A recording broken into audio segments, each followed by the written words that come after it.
Coming up to the stage, please give a nice warm welcome to Christopher Seeley. Christopher Seeley.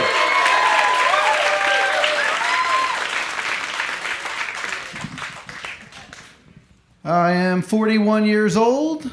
Yeah. The last couple of years I've made quite a few changes.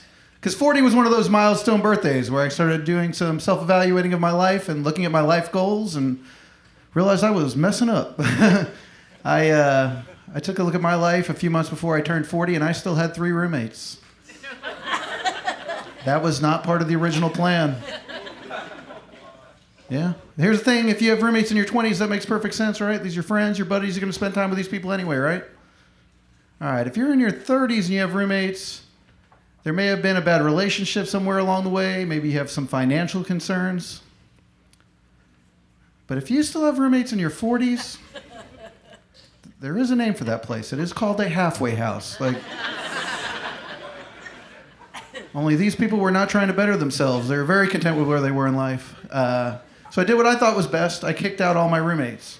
I'm going to start achieving some of these life goals. And the girl I had been seeing off and on for the last 7 years decided that meant I was ready to get serious. That is not what that meant.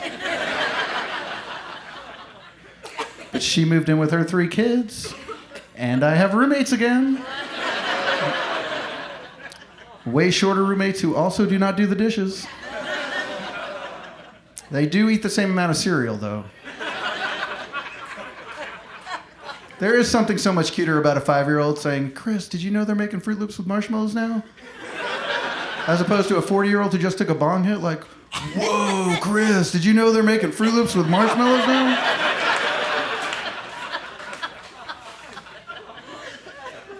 It's been good, though, I have to say, because before my girlfriend moved in with me, I was a drug addict, I was an alcoholic, I was even a sex addict. Yeah, and after only a couple of weeks, she cured me of all that stuff, so... Now, it actually turns out I was never any of those things. It just turns out I had free time and money.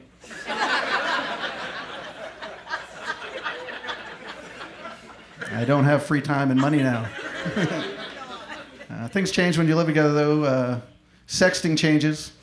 I used to send my girlfriend sex messages like, "Say girl," because that's how I think my sex messages sound. I'd be like, "Say girl, why don't you send me a pic and show me how that booty's doing?"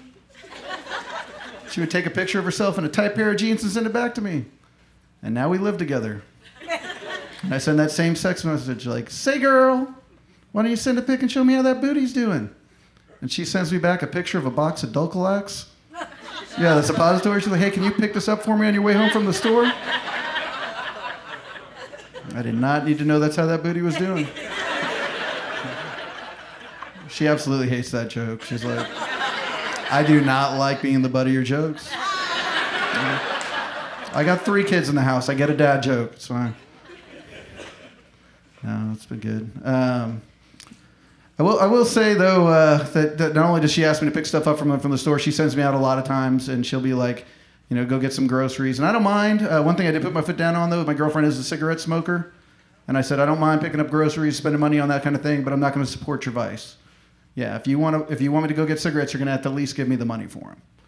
Yeah, so she started handing me money, and $8. I'd go to the store, buy cigarettes. But I still hated going to the store, and I realized they're way cheaper to buy them by the carton. Yeah, so I bought a carton, and I keep them underneath the seat of my car. And now anytime I get sent to the store for cigarettes, yeah, I just hang out in the car on the Wi-Fi for a little bit and come back. As long as I come back with a pack, we're good, and I'm making $3 a pack. That money comes in handy, though, because not only does my girlfriend ask me to buy things, she will also ask me to return things. My girlfriend one time went to Walmart, and it was raining, so she brought an umbrella. The next day it stopped raining, and she asked me to go return the umbrella. So I did what any logical person was. I would say, "Let me get out of the house. I will return this umbrella." And I went to the first red light I came to and gave it to a homeless person. Yeah, and then I headed to the bar, and I started having some drinks. And I just waited on that text. "Where you at?" I am still 7 deep in line here at Walmart. Don't ever ask me to do this again. That is how I know that it is time to come home and hand back some of that cigarette money I've been holding out on. Yeah. Just bought myself an afternoon out. Yeah. One time I did get in trouble though because we were driving. We pulled up to this red light, and there was a homeless person. It was sunny, and he had his umbrella out. And she looked over at the umbrella, and she was just like, "That looks just like that umbrella I asked you to return to Walmart. Is there something you want to tell me?" I was like, "Yeah. Did you know they're making Fruit Loops with marshmallows now?" All right, guys, it's been my time. Thank you.